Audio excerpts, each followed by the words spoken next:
అందరికీ నమస్తే. నేను మీ Shweta. Welcome to Tanvika kitchen. ఈరోజు వీడియోలో అందరికీ ఎంతో నచ్చే విధంగా చాలా ఈజీగా ఇంట్లో ఉన్న వాటితోనే చాలా సింపుల్గా ఈ రెసిపీ చేసి చూపించబోతున్నాను. కర్ణాటక స్పెషల్లోనే చాలా స్పెషల్ అయిన బిసిబెల్లెబాత్ చేసి చూపించబోతున్నాను. ముందుగా 1 గ్లాస్ దాకా రైస్, 1/2 గ్లాస్ దాకా నేను మసూర్ దాల్ వాడుతున్నాను. కావాలంటే మీరు కందిపప్పును కూడా వాడచ్చు. ఇవి రెండు కలుపుకొని నీళ్లు పోసుకొని మంచిగా కడిగి కొద్దిసేపు నానబెట్టాలి. ఇప్పుడు నేను ఈ రెసిపీని కుక్కర్లో చేస్తున్నాను. కుక్కర్లో 2 టేబుల్ స్పూన్ ఆయిల్ వేసుకుంటున్నాను. ఇలా ఆయిల్ కొద్దిగా వేడయ్యాక ఇందులోనే కొద్దిగా పోపు దినుసులు వేడయ్యాక వెజిటేబుల్స్ వేసుకుంటున్నాను. నేను 2 ఉల్లిపాయలు, 2 టమాటోలు, 3 క్యారెట్లు, 2 ఆలు, బీన్స్, బఠానీ వేసుకుంటున్నాను. మీరు కావాలంటే వేరే వెజిటేబుల్స్ కూడా యాడ్ చేసుకోవచ్చు.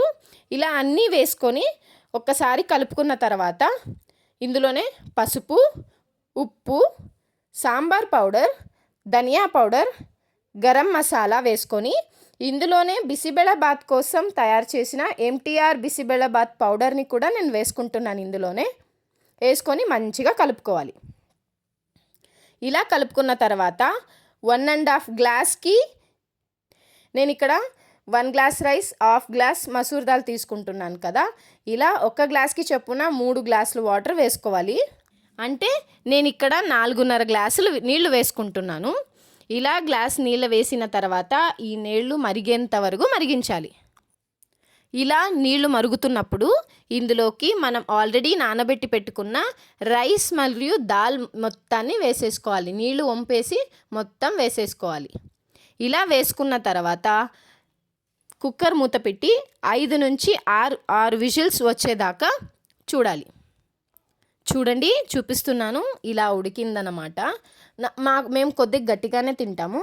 మీరు పల్చగా కావాలి అనుకుంటే ఇంకా కొద్దిగా వాటర్ పోసుకొని ఉప్పు కారం సరిపోయిందో లేదో చూసుకొని ఇంకోసారి స్టవ్ మీద పెట్టుకొని ఉడికిస్తే సరిపోతుంది.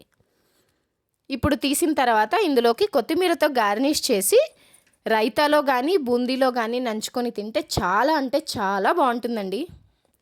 పిల్లలు చాలా అంటే చాలా ఇష్టంగా తింటారు. ఇది కర్ణాటక స్టైల్ బెంగళూరులో చాలా ఫేమస్ అయిన రెసిపీ అండి. ఇది బిసిబెల్లెబాత్ రెసిపీ. ఇలా సర్వ్ చేసుకుంటే చాలా బాగుంటుంది. అంతే అండి.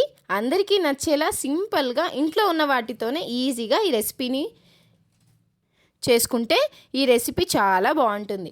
మరి ట్రై చేసి టేస్ట్ చేశాక మీ ఫీడ్బ్యాక్ని కామెంట్ ద్వారా నాకు తెలియజేయండి. ఈ వీడియోని మీ ఫ్రెండ్స్కి, ఫ్యామిలీస్కి షేర్ చేయండి. మరిన్ని టేస్టీ అండ్ సింపుల్ రెసిపీ కోసం తన్విక కిచెన్ ఛానల్ని సబ్స్క్రైబ్ చేయండి. Thank you.